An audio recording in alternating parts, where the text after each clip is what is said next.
Bonjour!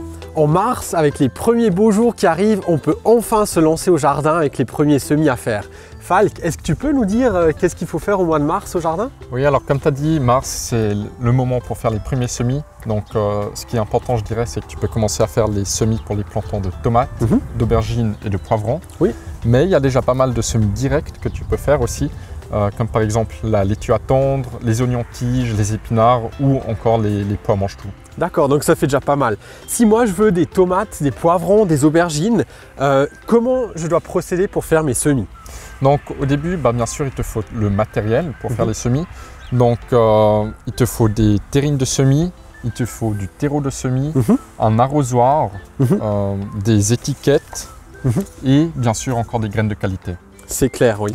Tu nous montres comment faire? Oui, avec plaisir. Donc en premier, tu dois faire le choix de ta terrine. Donc par exemple, tu peux réutiliser des vieux cartons d'œufs, ça c'est toujours une option. Après, avec l'humidité, il se casse assez vite, donc ça c'est un peu le désavantage.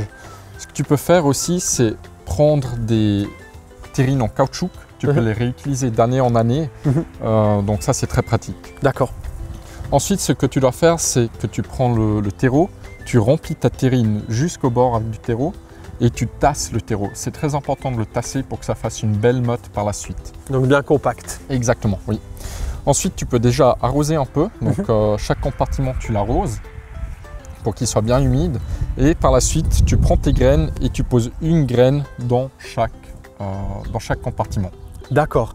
Concernant le terreau, est-ce qu'on peut prendre juste la terre du jardin ou est-ce qu'il faut prendre vraiment du terreau pour semis? Oui, donc il faut vraiment prendre un terreau de semis, c'est beaucoup mieux parce que ça doit être une terre très fine pour le semis et où il y a aussi tous les nutriments nécessaires pour une bonne croissance. D'accord.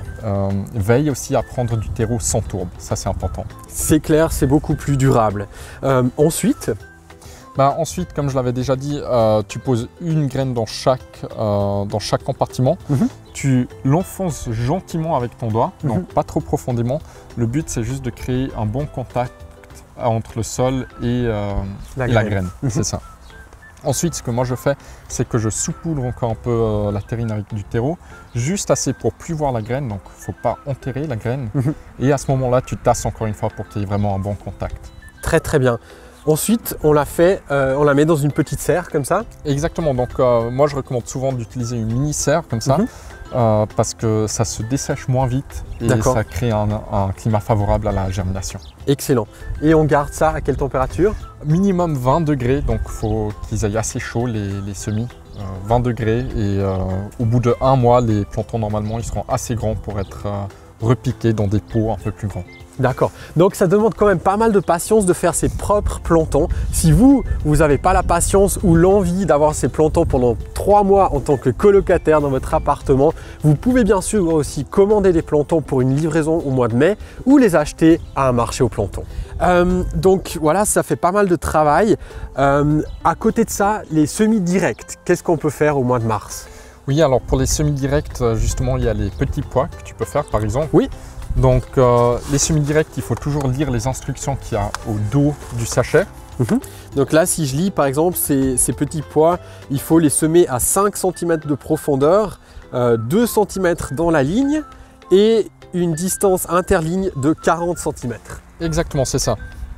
Donc là, j'ai déjà préparé ma plate-bande.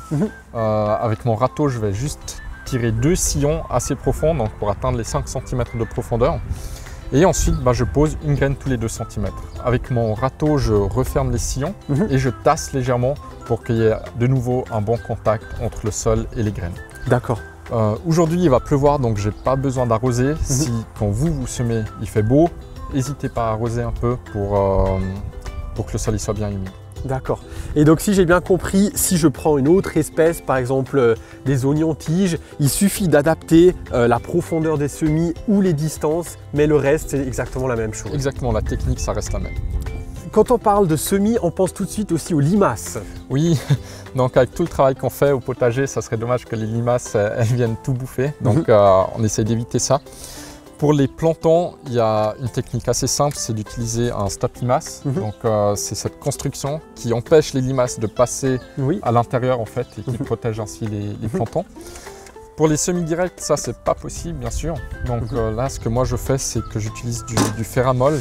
C'est des granulés à base de fer qui sont nocifs uniquement pour les limaces. Donc ça fait rien aux hérissons ou aux autres animaux. Donc on peut l'utiliser sans peur. D'accord. Donc il faut bien préciser, c'est un produit biologique qui est autorisé dans l'agriculture biologique et qui ne nuit pas aux autres organismes. Mais c'est bien sûr à tout un chacun de décider s'il veut utiliser un produit comme ça. Merci beaucoup pour tous ces conseils. Si vous avez des questions, des commentaires, n'hésitez pas à les laisser sous cette vidéo ou à nous contacter directement par mail.